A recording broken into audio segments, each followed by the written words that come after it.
Ayan, patuloy po natin tayo kumawit sa ating Bigyan natin siya ng isang malakas na papuri at lahat ng pinagpala ngayong taon.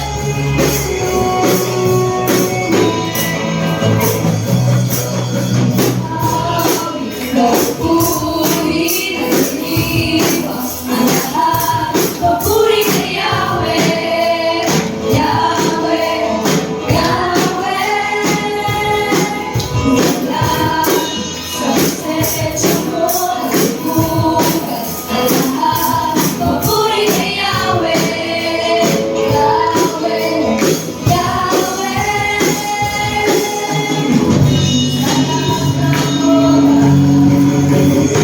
Sa bawat araw, pinupurihan mo niya sa ikaw ang tunay na Diyos, hari ng mga hari, magkakailanman, hindi nagbabago. Ikaw ang tunay na Diyos, hari ng mga hari, magkakailanman, hindi nagbabago. Yahweh ang ating Diyos.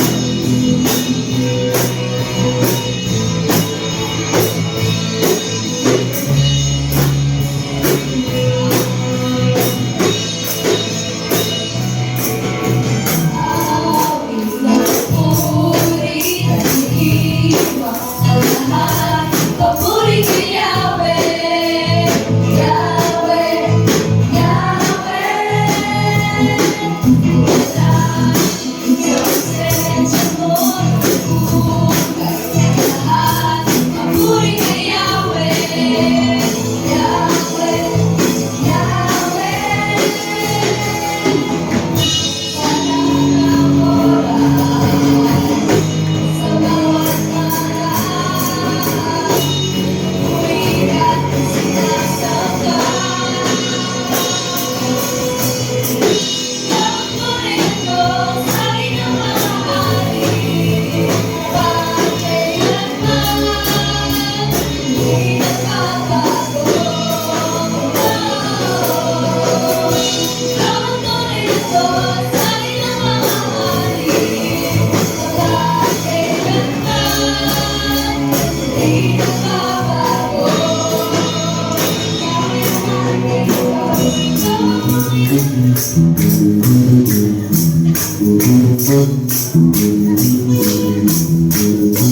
Kaya tayo po lahat ay sigaw.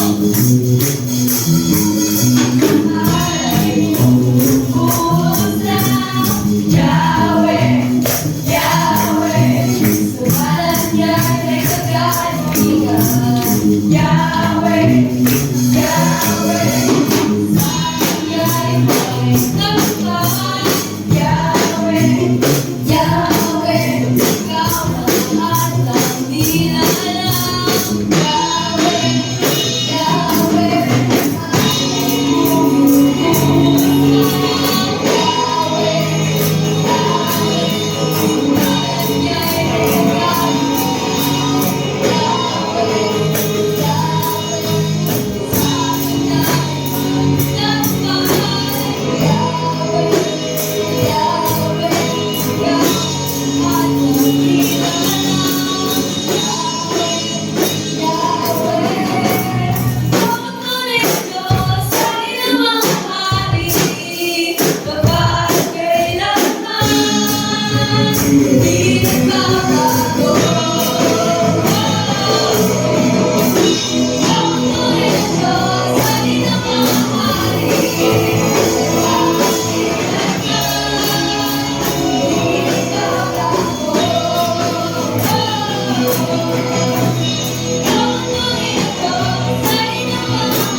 Ayan, tayo pala namin. Panginoon, salamat po sa isang gabi na kami inyong pinagsama-sama upang magsama sa inyo at nagbigay pa po ng tulong. Maraming salamat po sa isang buong taon na kami inyong iningatan at ginabayan at binuhusan ng pagpapala. At nawa po sa panibagong taon na papasok, Lord of God, ay gawin inyong patuloy na ingatan at gabayan. Lahat po ng ito ay aming panalangin sa inyong pangalan. Jesus, amen.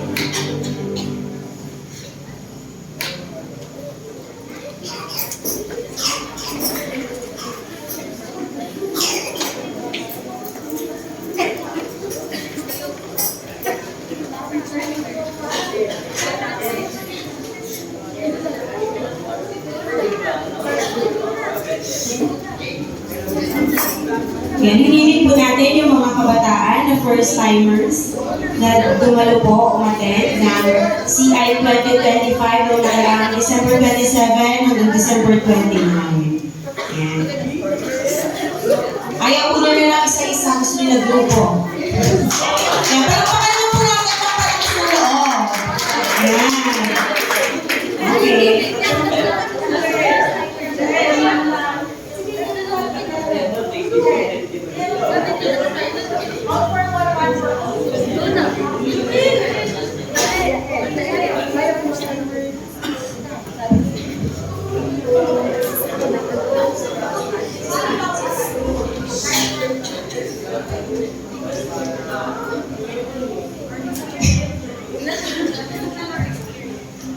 Ano po? Ito lang po kung naranasan na natulog ng pagkagising ko po may sulat.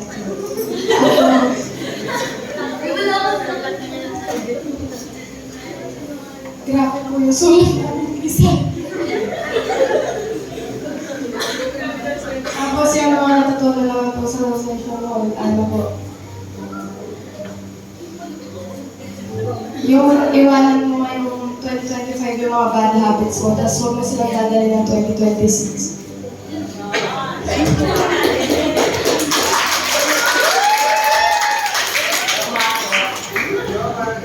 Ngayon wala din po na experience na gigising ng alas 3 ng umaga para lang makaligo. Tapos yung natutunan ko din po sa session, pag po masyadong tutok sa cellphone at magbigay din po ng oras sa pamilya.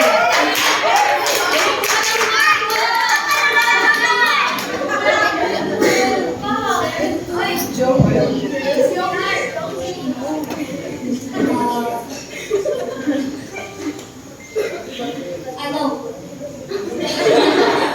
Ito natin po kay Marco na naging, sanay naman po ako gumising ng maaga para maligo, pero sinabi lang po ng mga marshal, tas ng mga staff na huwag gigising, pero makulit po ang inaon.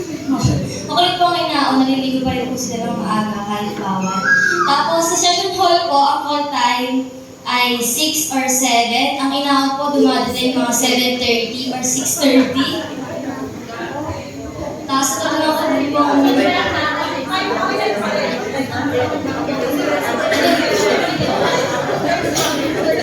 natutunan ko din po matulog sa session.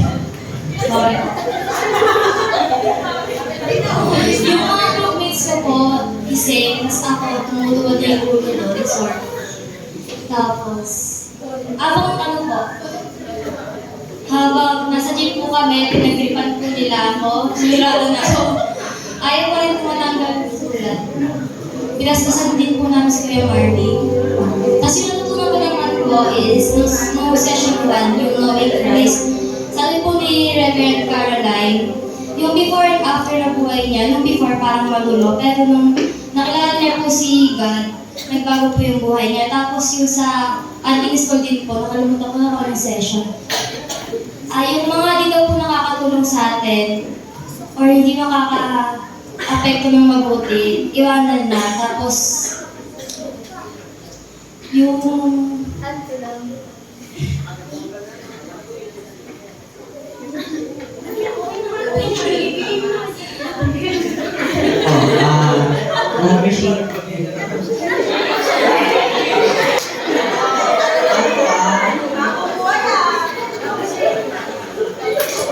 ko, ang ginawa naman lang sa CIS, nagsulat na po kami.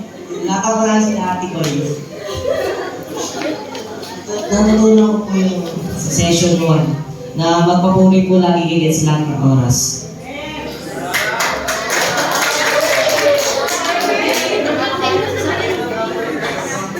Natutunan ko po sa mga session ko kahit hindi ko po nakampleto kahit sinasakit na po kami nun is yung mga steps, nag-process po siya na paano po alisin yung bad habits mo po sa sarili mo na dadali mo for the following years na mas makikilala mo si God and mas ma-realize mo kung ano yung nangyayari sa'yo.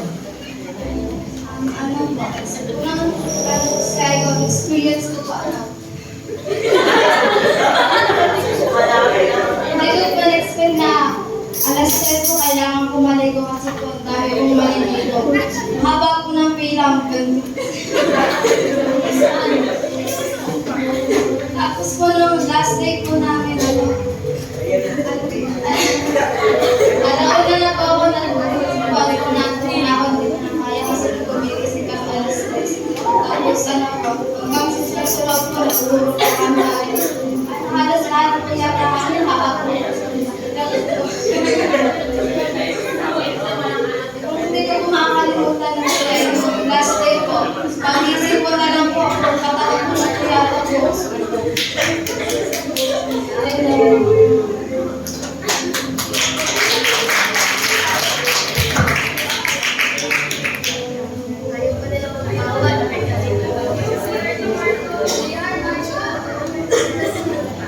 May nakasultang ko kay Saya sa likod niya, nakalagay mahal kay ni Kuya Marvin.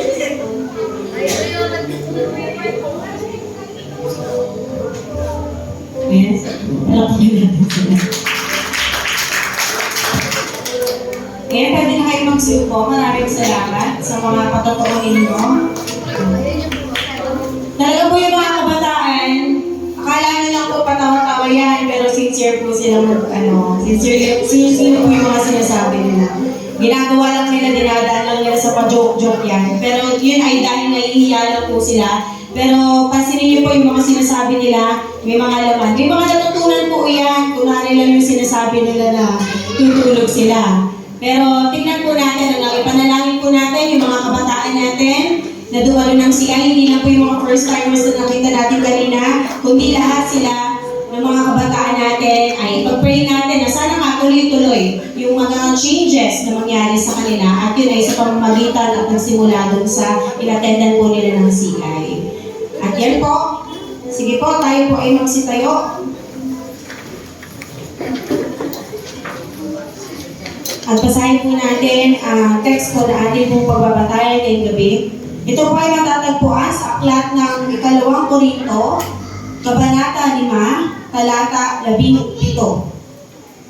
Ito po ang sinasabi, kaya kung nakipag-isa na kay Kristo ang isang tao, isa na siyang bagong nilalang. Wala na ang dati niyang pagkatao, sa halip ito'y napalitan na ng bago. Pinagpala po tayo sa pagkabasa ng banal na kasulatan.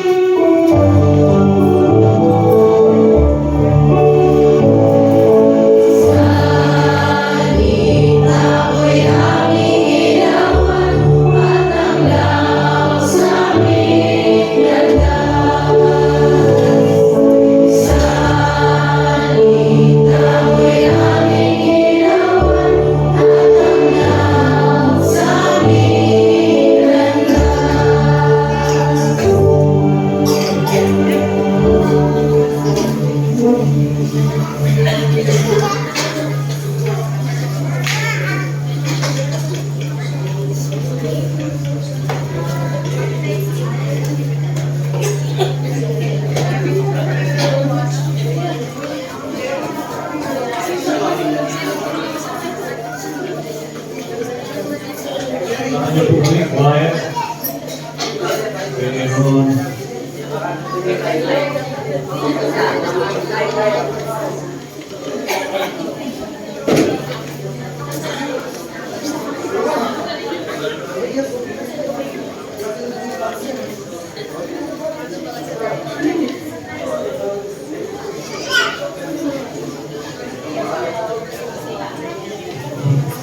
natatawag din po kayo sa akin. Si Kuya Gil, alam niyo yun, hindi ko na lang. Sige, Kuya Oma, asa? Let's go.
Yan. Yo, praise. Mapagpalang gabi po sa ating lahat. Yan. Parang walang ka-energy. Happy 2026 po! Inaon UMC. Yan. Di po ba, kapag sumasalubong tayo ng New Year, ano po ang napapansin ninyo? Yung iba bumibili pa ng fireworks. Tama po ba? Para maingay. Yung iba, dahil hindi pwede yung fireworks, ang ginagawa ng iba, bumibili sila ng tolotot. Tama po ba? At pag sinasalubong nila yung taon, nag-iingay sila. Tama po ba? Kasi naniniwala yung mga Pilipino, pampawala daw yun ng bad luck. Pampaalis ng malas, ng mga masasamang espiritu. Tama po ba? Pero dahil Christian tayo, hindi tayo naniniwala sa ganon. Pero naniniwala tayo na kapag tayo ay nagpuri sa Panginoon, ibe-bless tayo ni Lord. Amen! Ayan. Simulan nga po ng hallelujah. Gusto i-bless ni Lord. Hallelujah! Nako, mas malakas pa. Yan. Yung mga nagnais na may bless ng sobra-sobra, higit-higit. Ayan. Sumigaw nga po ulit, mas malakas na hallelujah. 1, 2, 3, go! Ayun. May ilalakas pa ba? One more time. 1, 2, 3, go! Nakikita ko si ate habang ma-hallelujah, tumitingin na siya sa taas para lumakas at tumaas yung hallelujah niya. Ano? Lahat tayo gustong i-bless, di ba mag-bless ang ating 2026. At dahil nga paparating ang 2026, ayan, naisip ko at binigay sa akin ni Lord itong topic na ito. Ano? New Year, New Life. Ayan. Sabihin nga po natin yan, New Year, New Life.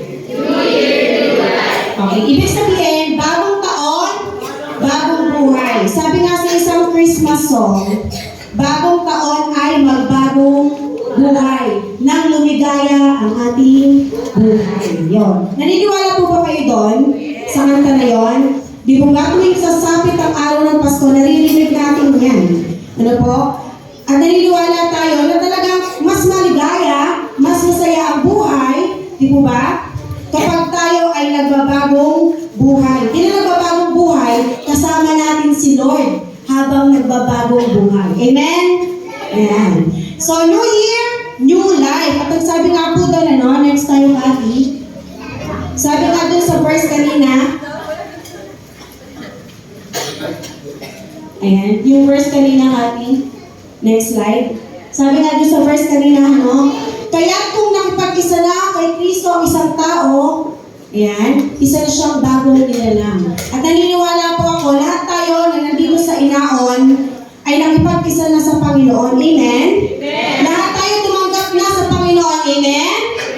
Ayan. Wala lang po siguro dito nagsisimba pero hindi tinanggap ang Panginoon. Amen po ba? Lahat tayo tinanggap natin ang Panginoon bilang tagapagligtas natin at unti-unti naniniwala tayo, binabago tayo ng Panginoon. At ang sabi nga dyan, lahat ng nakipag-isa na kay Kristo, kung ikaw ay isa sa nakipag-isa na kay Kristo, ikaw ay isa ng bagong nilalang. Wala na ang dati mong pagkatao. Di ba? Sa halip, ito ay napalitan na ng bago. Kaya naman, New Year, New Life. At kung pag-uusapan natin ang salitang pagbabago, next slide tayo. Ayan.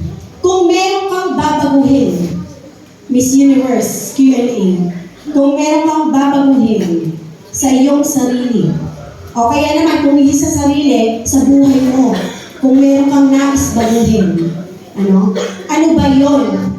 At bakit iyon ang gusto mong mabago o baguhin? Next po tayo. Familiar po ba tayo dito sa picture na to? Di po ba? Ano, sino dito yung lagi pong nagsusulat ng New Year's resolution? Ayan. May mga nasulat na New Year's resolution. Taas na po kamay. Ayan. Wala daw New Year's resolution. Bakit po kaya tinaling wala New Year's resolution? Kasi hindi ba natutupad? Ay, hindi daw nagagawa kayo, hindi na nagsusulat. Ano po?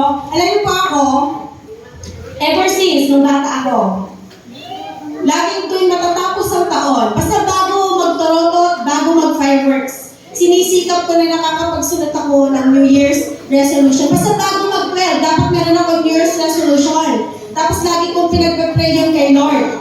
Pero ang ending, mas marami pa yung hindi ko nagagawa. Ano, kaysa sa nagagawa ko. At may mga taon din, though tradition ko siya sa sarili ko, pero may mga taon din, hindi na rin din ako nagsusulat. Ano? Dahil nga naiisip ko, naku, hindi ko naman nagagawa. Ano? Sino po ba yung mga ano dyan? Yung mga katulad ko, yung laging taon-taon nagsusulat, pero 20% lang yung nagagawa kayo, 50% lang hindi niya kaya ma-100% yung New Year's resolution niya. Ano? At humantong na rin ba kayo sa katulad ko rin? Ano? Na dahil hindi nakapagawa, naglubay na, sabi nga ni Ate Lala. Naglubay na po ba tayo? Hindi pa naman. Yan. So, yung ilan sa atin, posibleng naglubay na, katulad ni Ate Lalen. Sabi niya, naglubay na siya. At yung iba naman ay pinapagpatuloy ang tradisyon ng New Year's resolution. Pero ano ba ang dahilan? Bakit ang isang tao ay nagsusulat ng New Year's resolution? So, syempre, nag-search tayo kay Google. Ayan. So sabi ni Google, ang tao daw ay gumagawa ng New Year's resolution dahil umaasa siya. Ayan. O naniniwala siya na kapag gumawa siya ng New Year's resolution, bukod sa ito yung guide niya, sa buong taon na darating, ay naniniwala siya na sa pamamagitan nito ay magkakaroon ng positive change o mabuti o positibong pagbabago sa kanyang sarili o sa kanyang buhay. Kaya may mga times, kapag nagsusulat tayo ng New Year's resolution, napapansin niyo po ba, nagre-reflect tayo. Iniisip natin, ano ba yung mga bagay na ginawa ko last year na ayaw ko nang gawin ngayong taon? Tama po ba? Amen po ba dyan? Nandiyan pa po ba kayo? Yan. So, yun yung unang dahilan. Gusto natin may positive change o mayroong positibong pagbabago na mangyari sa buhay natin at sa sarili natin. Maybe, pag-uugali ba yan? Sa pananalita ba yan? Ayan, sa ating bang mga katangian, meron ba tayong gustong ayusin o baguhin? At sumunod, sabi dyan, dahil gusto natin maka-adapt ng mga bagong or mabubuting habits. Ano ba yung mga habits? Yung mga gawi. Ano? So may mga ilan na gumagawa ng mga New Year's resolution. Let's say for example, ako po dati kasi palamura ako binago lang ako ni Lord Kaya tama din sa akin tama din sa akin yung verse na yun na kapag tayo nakipag-isa na kay Kristo, unti-unti tayong binabago ng Panginoon. Alam niyo po dati, nagmumura ako, hindi halata. Akala ninyo angelic, akala ninyo kay bait-bait ni Ate Mister, hindi nagagalit, hindi nagsasalita ng bad words. Pero alam niyo po, nung kabataan ako, nagmumura ako kahit nasa harapan ng magulang ko. Basta nagalit ako, nagmumura ako. Nagwawala ako. Ganun po kasama ang ugali ko noon. Pero ngayon, natututunan ko ng mag-control ng galit ko. Natutunan ko na unti-unting maging tahimik na lang kapag ako'y inis na inis at galit na galit. Natutunan ko na umunawa na lang instead na magsabi ng mga bad words. Pero alam niyo po dati, napakasama na ugali ko. Nagmumura po ako. Kahit nasa harapan ng magulang ko. Kami ng Kristiyano po kami. Alam ko yun ang mga magulang ko. May mga times pa na birthday, kahit may occasions, o kaya may mga occasions, special occasion, birthday, New Year, Christmas, kahit ano pang occasion na, basta nainis ako, magmumura ako. So, may mga habits tayo, ngayon 2025, katulad ko, dati, nagmumura, ngayon hindi na po. O kaya yung dati, yung iba sa atin, baka nagsusugan. O yung iba sa atin, baka umiinom pa rin. Naninigarilyo. Nagpapakalasing. O di kaya naman tamad. O kaya naman ay pintasero at pintasera pa rin. O kaya laging galit at nakikipag-away. O kaya naman ay wala nang mabuting nakita. Ngayon po ang panahon ng pagbabago. Yan. Sabi nga po natin sa katabi natin, kapatid, may pag-asa ka pa.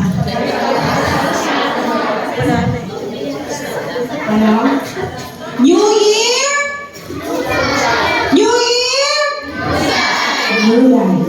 Happy 2026 po, So, positive change. Gusto natin yung positibo mangyari sa buhay natin. Sumunod, gusto natin yung mga dati nating pangit na gawain, katulad ko, gusto natin baguhin yan, ayusin. Maging pangit yung ugali natin ay maging mabuti naman sa susunod na taon.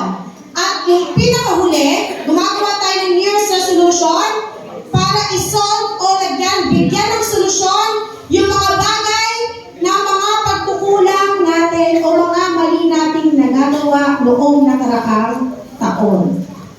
So ano ba yung mga sa tingin natin pagkukulang natin noong nakaraang taon? Ano ba yung mga mali nating nagawa noong nakaraang taon na gusto natin na ayusin na ngayon o solusyonan ngayong taon? Meron ba tayong nakagalit?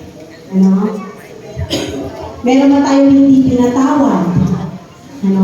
Meron ba tayong nakaaway?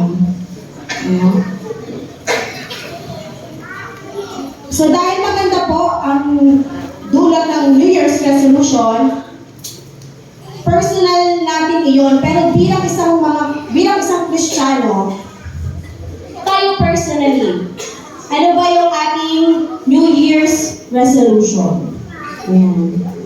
Kung titignan natin yung ating pamumuhay bilang Kristiyano, bilang Christians, last year, this year, 2025, ano yung mga gusto nating ayusin? Ano yung mga gusto nating baguhin bilang isang Kristiyano? Kalabitin nga po natin yung katabi natin, baka natutulog na. Kausapin natin, kapatid, ikaw ba? Ano New Year's resolution mo bilang Kristiyano? Next po tayo. Kanina, narinig po natin yung mga testimonies. Ano pong napansin niyo sa mga testimonies nila? May isa lang pinatutukulan. Pagbabago. Tama mo ba? Iba-ibang tao, hindi po sila nag-usap.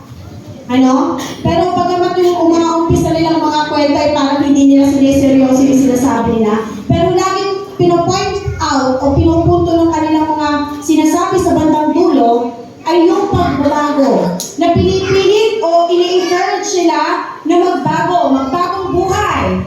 Mas iayos ang kanilang buhay bilang mga kabataan. Sabi nga ni Marco, hindi na daw siya mag-cellphone. Kasama tayo sa New Year's resolution niya. At mas marami na daw ng time sa family. Ayan na. Diba? Tapos ano sabi nila para sa kanila, Charmaine? Yung mga bad habits daw nila dati, yung mga dati nilang ginagawa. Diba? Iiwanan na daw nila sa 2025. At ngayong 2026 daw, i-improve na nila. Diba? So tayo ba? Ano ba yung mga changes? So nung nakaraan, nung last day, December 29, umatay po kami ni Pastor. Sa totoo lang, si Pastor talaga taga-sermon nung ngayon. Pero nakikinig po kasi kami ng sermon ni DS at nakafocus yung kanyang message sa banyuhay. Alam mo ba ibig sabihin ng banyuhay? Ayan. Anyo ng bagong buhay. Bagong anyo ng buhay. Banyuhay. Sorry na. Take two. Bagong anyo ng buhay. At doon po sa sermon ni DS, na-inspire ako din sa pinakatumatak sa akin yung kwento ng isang butterfly. Isang paru-paro. Ayan, Sino po sa inyo yung nagagandahan sa mga paru-paro? Ang ganda niya, makulay, malaya, at lalo na kapag dumadapo siya sa mga bulaklak, parang napakaganda, parang nakakagaan ng loob. Parang bang nakaka-inspire kapag nakikita natin yung mga paru-paro na lumilipad, dumadapo sa mga magbulaklak, makukulay na mga halaman. At ang sabi doon ni DS, ang isang butterfly, bagamat siya, kung titignan natin, ay napakaganda, napakakulay, pero ang isang butterfly ay dumadaan sa isang napakahirap na proseso o pagbabago bago siya maging isang maganda at ganap na butterfly. So kung alam niyo po yung life of a butterfly, yung metamorphosis na tinatawag, nagsisimula po ang butterfly sa isang kukon. Yung parang nakabilot na particle na simula doon ay unti-unti siyang lumalabas. At alam niyo po ba, sabi ni DS, na-research niya, na doon pala, yung butterfly pala, kapag siya lumalabas dun sa kukon, napakasakit po pala nung parang yung ahas. Di po ba nagugulo siya or nag-aalis siya ng mga scales niya. Pero ang butterfly po, habang lumalabas siya, tumaalis din sa kukon, unti-unti, lalo nang nararamdaman, slowly, yung sakit ng paglabas niya doon sa kukon na yun. At ang sabi nga doon, hindi mo siya pwedeng tulungan. Kailangan yung pagdaanan yun ng mag-isa. Kailangan yung mahirapan ng dahan-dahan to the point na parang mamamatay na siya, hindi mo pa rin siya pwedeng tulungan. Kailangan niya ang pagdaanan ng mahirap na proseso na yon para lang maging maganda siyang butterfly.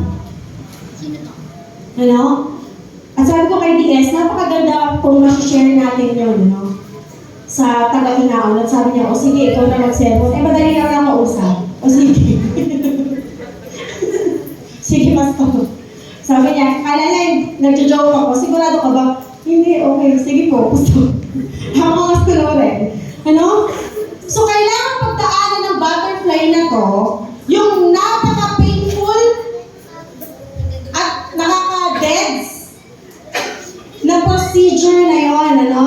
Na lumabas ka sa isang napakaliit na butas, imagine niyo kung gaano kaliit yung butas na yon, tapos ang laki-laki ng butterfly, paglabas ng gano'n ang laki-laki, di ba? Hindi mo maintindihan paano nga ba siya nakalabas doon, anong ginawa niya, paano magic ba yun? Pero alam niyo, napakasakit ng nararanasan ng butterfly na yon bago siya makalabas doon at maging isang magandang butterfly. So from that cocoon, ang butterfly na iyon ay nahihirapan sa proseso hanggang sa gumanda siya at maging ganap na butterfly. At ito ay maaari nating mailarawan o maihambing o mairelate sa buhay nating mga Kristiyano. Tama po ba? Tingnan niyo po yung mga pakpak ninyo, yung mga invisible feathers ninyo. Ayan. Anong klaseng butterfly ba kayo? Si Owa. Kung ano na, ugat pa ata yung Owa. Mulawan ka ba? Ang laki ng pakpak ko, ako nakakampay ka. Hindi pagastos daw. Asa si Luis. Ang laki ng pagkakapagpagpio. Alam mo na talaga. Ano? Kumusta ba ang ating mga pakpak? Anong klaseng butterfly po kaya tayo? Ano? Tayo po mga Kristiyano, dumadaan tayo sa katulad nun. Dumadaan tayo sa cocoon ng buhay natin. Yung napakahirap na parte ng buhay natin na ngayong 2025, tama po ba? Maraming nangyari na masasakit na bahagi ng buhay natin. May mga pagkakataon na parang ayaw na natin. Ano? At hindi na tayo makakapit.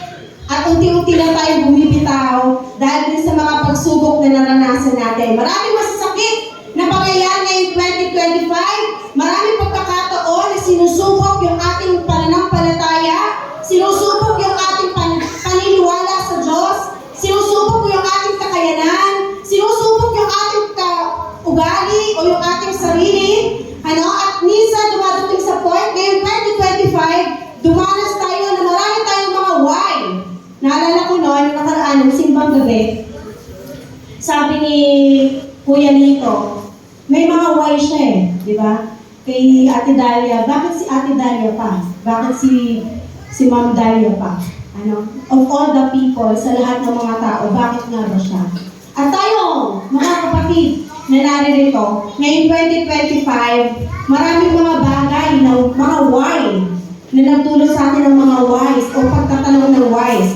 Bakit natin iyon naranasan o nararanasan? Kung hindi naman natin, ay bakit nararanasan siya ng mga mahal natin sa buhay?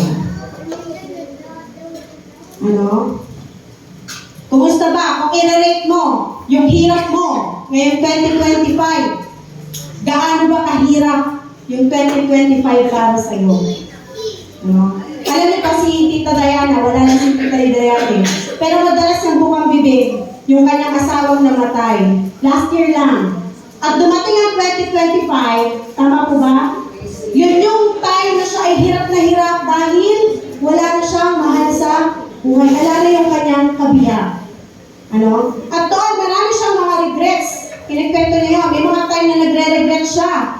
Na nagsisisi siya.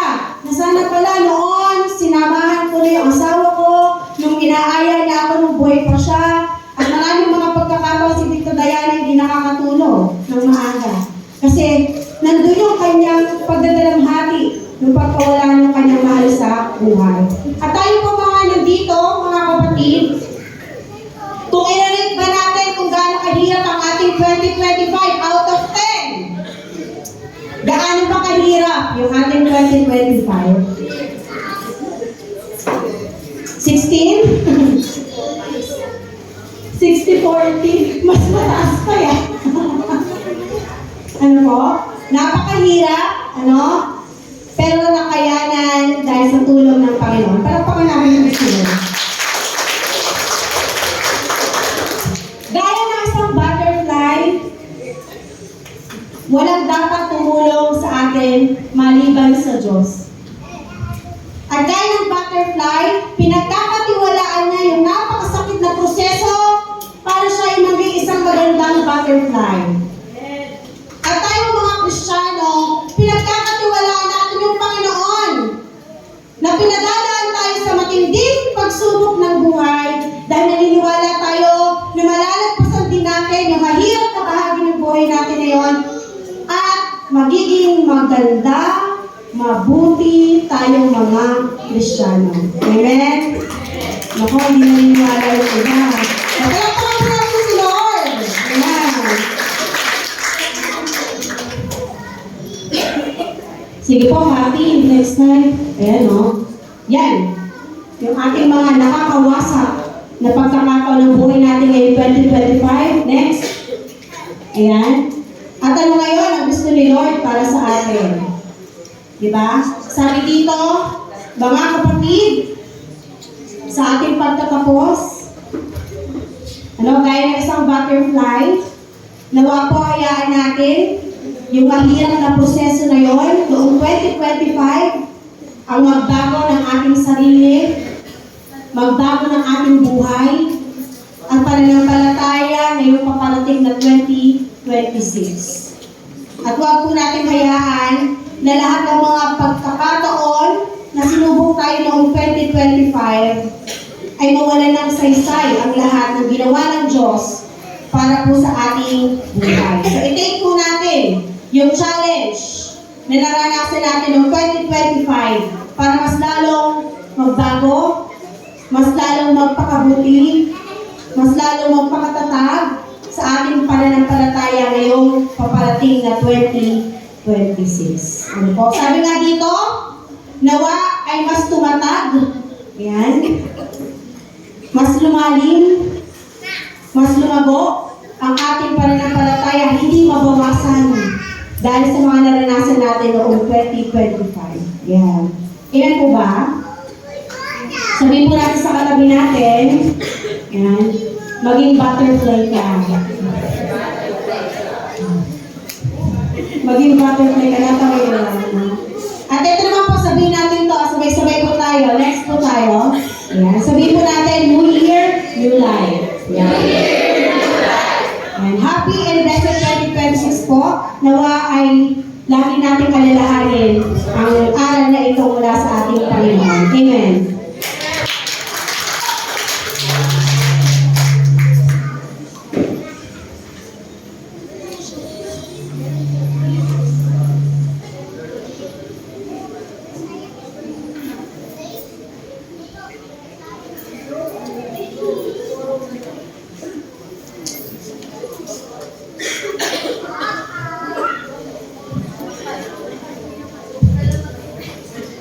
Ayan, hindi daw po kompleto ang pagsamba kung walang kasamang pagkakaloob.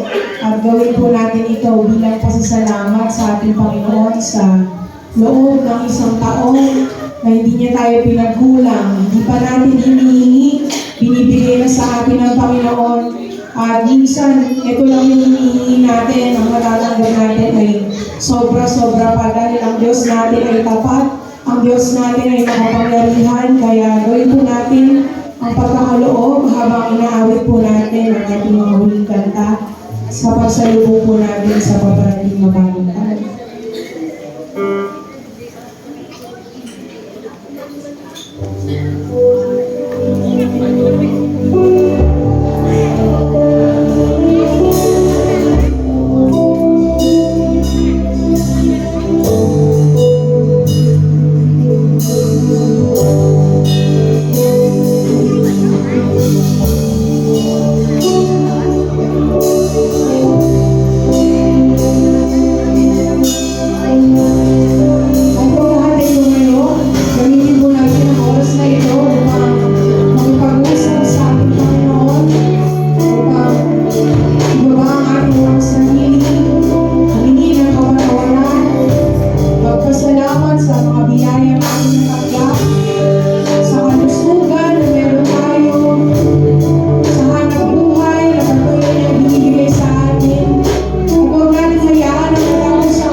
buksan niya ng kasiyahan ang ating mga puso.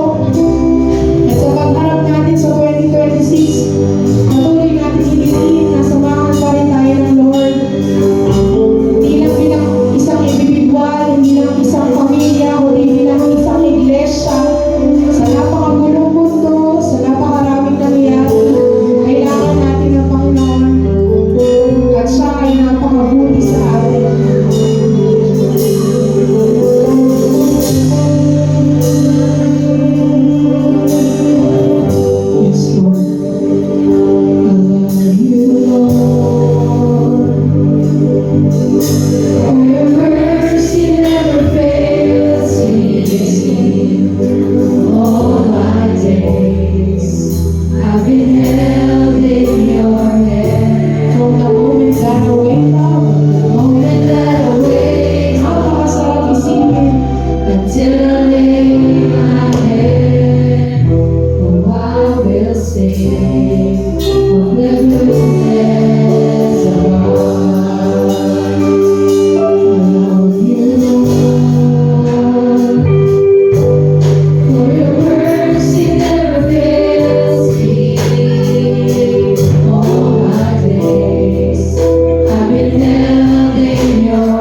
dapat po sa amin. Sobrang buti na sa Panginoon.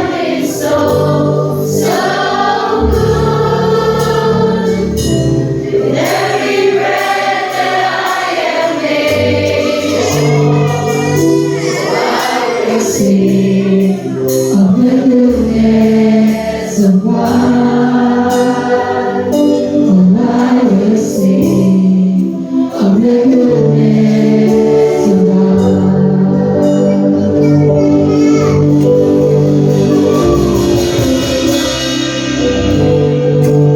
Maraming Diyos na kumariyan sa lahat. Salamat po. Buong puso kaming maawi. Talagang kitang-kita ng aming buhay, ng aming puso. Napakabuti mo sa amin. Sa loob ng isang taon, 2025. Kahit minsan parang ang hirap namin makamove on. Parang mahirap magpatawad. Lalo na po sa mga taong nakasakit ang aming kalooban. Salamat po na Diyos dahil patuloy mo kaming nililinis. Patuloy mo kaming binibigyan ng isang puso mas malawak sa pag-unawa. Ipinababa mo kami sapagkat ayaw mo kaming magmataas. Kung gaano ka nagpapakumbaba sa amin, paano mo sinubong iyong anak na si Jesus, sinilang sa sabsaban, ganoon din po kababa na magkaroon kami ng isang buhay na laging nagpapakumbaba. Salamat po sa loob ng isang taon, 2025.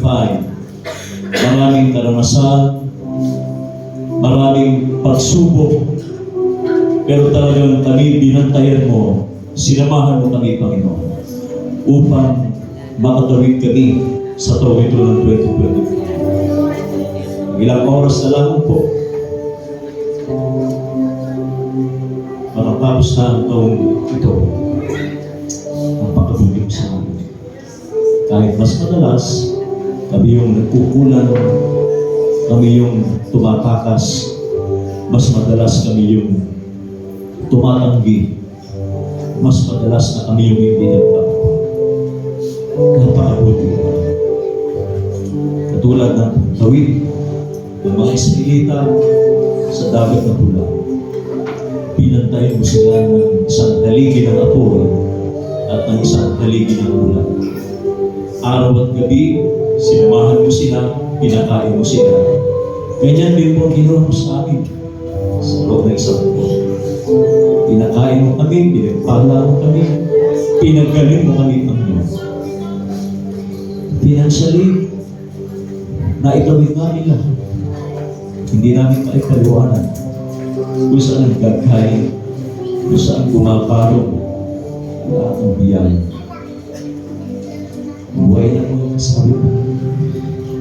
Sana po, sa pagpasok na ito ng 2026, katulad ng sinasabi sa Filipos 3:13, lilimutin namin ang nakaraan at sisikaping abutin ang ginagawa. Sa taong 2025, hindi na po namin babaunin sa pagpasok ng 2026 na nakakasira ng aming pagkatao. Nagsisilbing mantsa, batik, dungis sa aming buhay, sa aming puso. Hindi ba kami nagtataka, Panginoon? Bakit may mga biyaya hindi dumadating? May mga biyaya na hinihiling namin sa iyo ang tagal-tagal, dekada na po, taon na bilang ang binibig.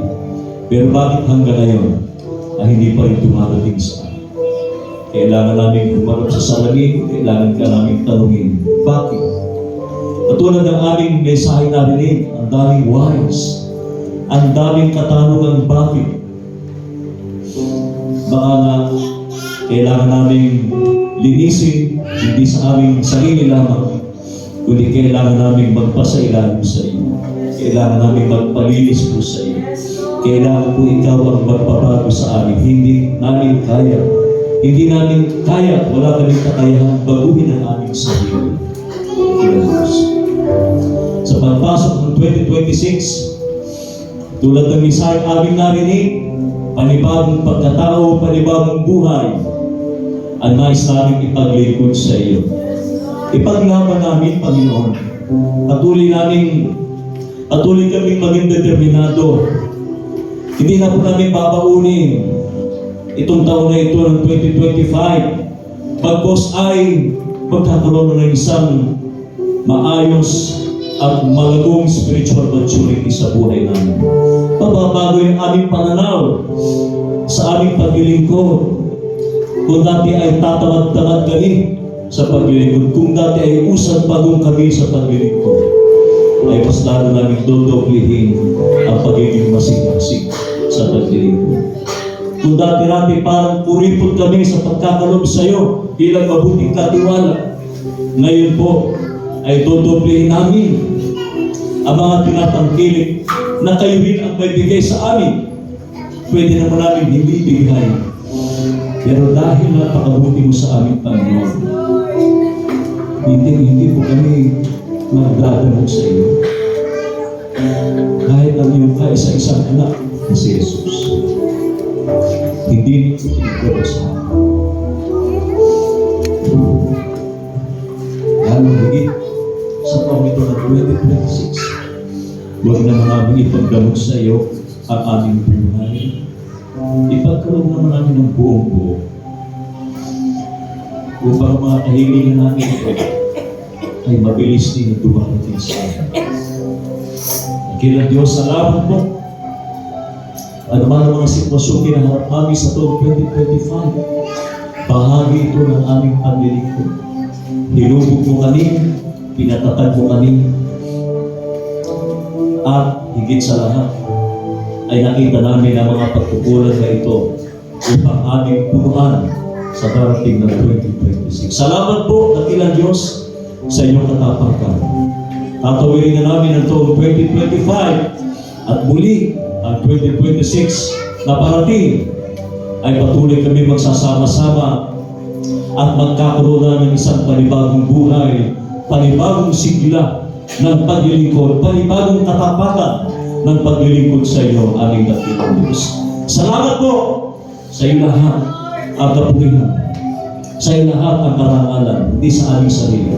Sa iyo lahat ang mga pag-awit na ito, ikaw ang siyang may gawa, Panginoon. Kung kaya narito po kayo, muling nagbabalik ng aming pasasalamat sa iyo. Salamat po. Maraming salamat at dakilang Diyos. Patuloy namin tamasahin, tanggapin ang masaganang pagpapalak, punong-puno ng pag-asa sa taong 2026 bilang isang pamilya ng Inaon United Methodist Church. Salamat po sa pangalan ni Jesus na aming Panginoon at tagapagligtas. Amen. Amen.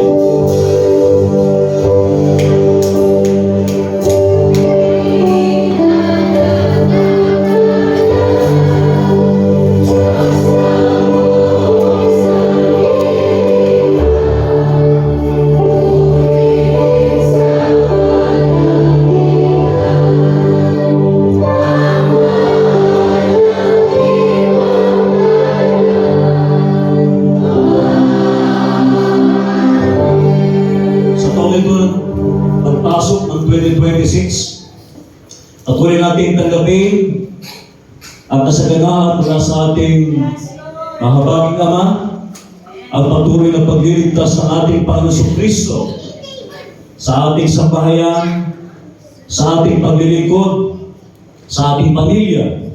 Patuloy ay inasahan ng Diyos ang ating paglago, ang matagumpay na iglesia ito na ating pinaglilingkuran, at patuloy tayong sasamahan sa pagkasi ng Kanyang Banal Espiritu. Samahan tayo mula ngayon at magpakailanman. Amen.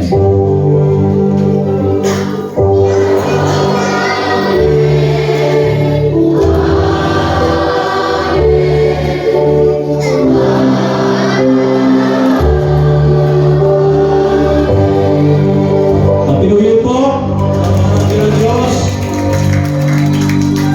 Ano kayo pasagalain ng Diyos sa ating paglilingkod. Thank you so much, Ating Mau, Chair, Louie. Sige po. Amen. Thank you din sa ating mensahe. Salamat at Whisper at ating sa sige po. Maraming gusto pasalamatan ang ating worship team.